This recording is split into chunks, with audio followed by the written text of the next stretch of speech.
Здравейте, в днешното видео ще ви покажа нещо по-различно, а това е устройството Flipper Zero. Някои от вас може би го знаят, но накратко, то е устройство, което приема, чете, пренаписва и изпраща данни по всякакъв вид, като например инфрачервено, субгигахерцови сигнали, както и RFID чипове, които ползваме на вратите, NFC чипове, които ползваме за безконтактно плащане и всякакъв техен аналог.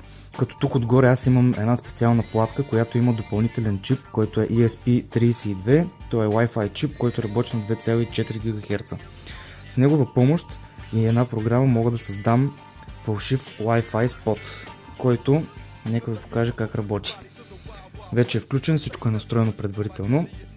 Пускам си Wi-Fi. Отивам на мрежи. И сега тук ми излиза Viva.com Free Wi-Fi, аз така съм го кръстил, може да се кръсти по всякакъв различен начин. И отгоре ми излиза известие, влизане в Wi-Fi мрежа.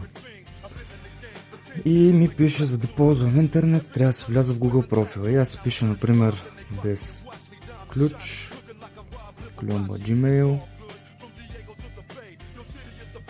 Или може да напишем всичко.